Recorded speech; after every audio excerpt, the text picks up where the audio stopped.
Okay students, तो आज हम डिस्कस करेंगे प्लांक क्वांटम थ्योरी।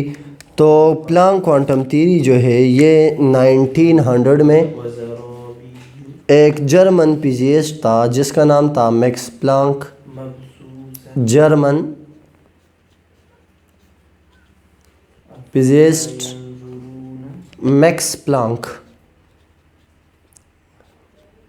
उसने एक थ्योरी पेश की जिसे हम पहचानते हैं प्लांक क्वांटम थ्योरी के नाम से। जिस तरह नाम से जाहिर है प्लांक क्वांटम थ्योरी के ये थ्योरी जो है ये क्वांटम के बारे में है।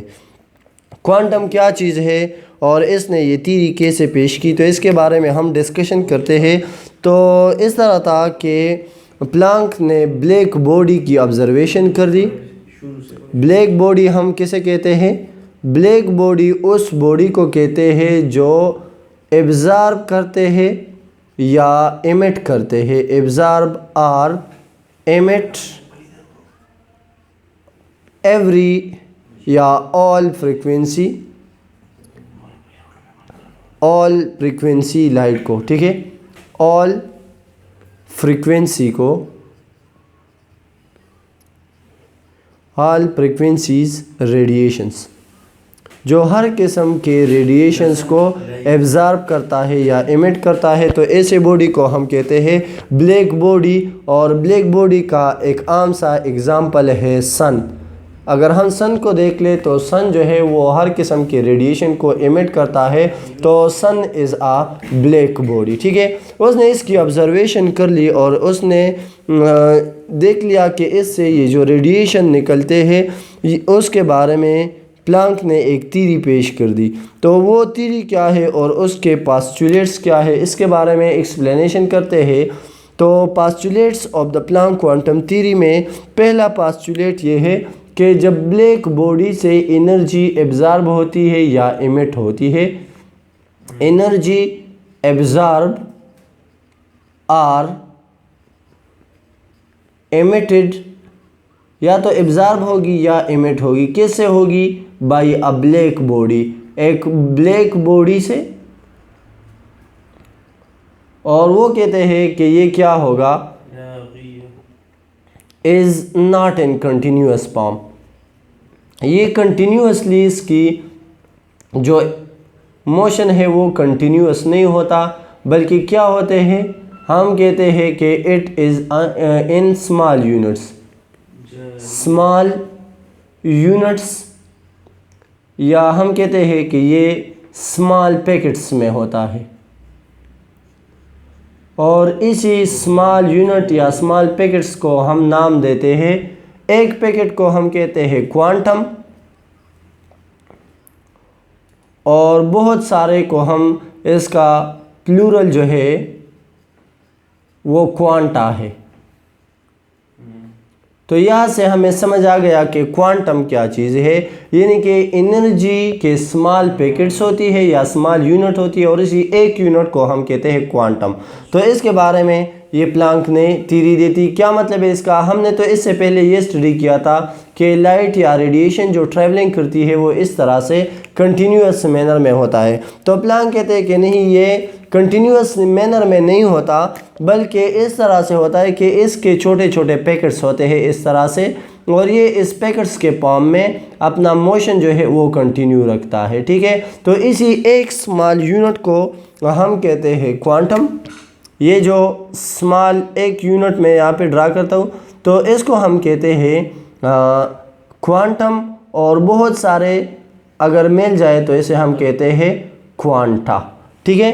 तो ये पहला पोस्टुलेट था प्लांक क्वांटम थ्योरी का कि एनर्जी जो एब्जॉर्ब होती है या एमिट होती है वो कंटिन्यूस फॉर्म में नहीं होती, बल्कि डिसकंटिन्यूस फॉर्म में होती है। दूसरा जो इसका पोस्टुलेट्स है कि इस क्वांटम के साथ जो एनर्जी होती है, energy of a quantum, energy of a quantum जो है वो क्या होती है,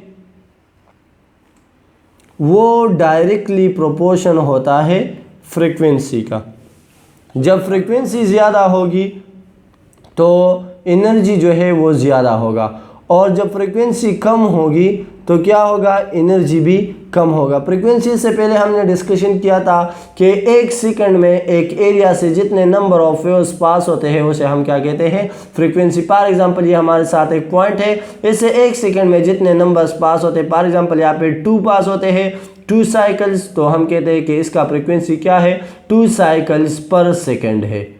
ठीक है, तो इसी तरह से जिसका फ्रीक्वेंसी ज़्यादा होगा उसका एनर्जी भी ज़्यादा होगा, और जिसके फ्रीक्वेंसी कम होगी यानी कि number of waves passing from an area in unit time अगर कम होगी तो एनर्जी भी कम होगा। और अगर हमने ये सीखा है कि जब प्रोपोर्शनलिटी के सिंबल को हम ख़त्म करते हैं तो एक कांस्टेंट लगाते हैं, तो यहाँ पे भी हम कांस्टेंट लगाएंगे। अब यहाँ पे एच जो है इसको हम कहते हैं Planck constant, it is Planck constant, ये एच जो है, और इसकी एक ख़ास वैल्यू होती है, वो यहाँ पे है 6.6262 मल्टीप्लाई 10⁻⁻34 जूल सेकेंड। ये एक क्वांटम के साथ इतनी एनर्जी होती है। ठीक है, और ये एनर्जी जो है ये एसोसिएटेड होता है वेवलेंथ के साथ और इसके अलावा स्पीड के साथ। जो हमने इक्वेशन पढ़ा है लाइट का, C = न्यू लैम्डा। ठीक है, अब यहाँ पे फ्रीक्वेंसी आ गया है, यहाँ पे वेवलेंथ और ये स्पीड, तो इसके साथ भी इसका रिलेशनशिप है। थर्ड नंबर जो पोस्टुलेट्स है वो इस तरह से है कि एक बॉडी जो है, a body can emit or absorb either one quantum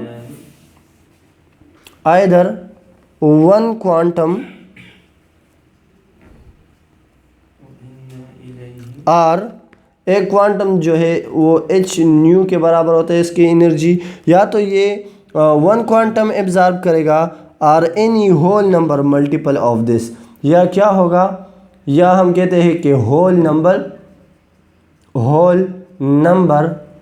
multiple absorb करेगा। होल नंबर मल्टीपल का क्या मतलब है, इसका मतलब यहाँ पे ये है कि या तो एक बॉडी है, फॉर एग्जांपल यहाँ पे हम कंसिडर करते हैं कि ये बॉडी है इस तरह से, और ये बॉडी एनर्जी एब्जॉर्ब करता है इस तरह से, तो हम कहते हैं कि यहाँ पे ये जो एनर्जी एब्जॉर्ब होती है या तो एक क्वांटा होगा और या क्या हो गए, मल्टीपल, यानी कि 2 क्वांटम हो गए या क्वांटा हो गए, या 3 क्वांटा हो गए, 4 हो गए, एंड सो ऑन, इस तरह से। यानी कि सिंपल अल्फाज में हम कह सकते हैं कि जो एनर्जी एब्जॉर्ब होती है E वो बराबर होगी NH न्यू के।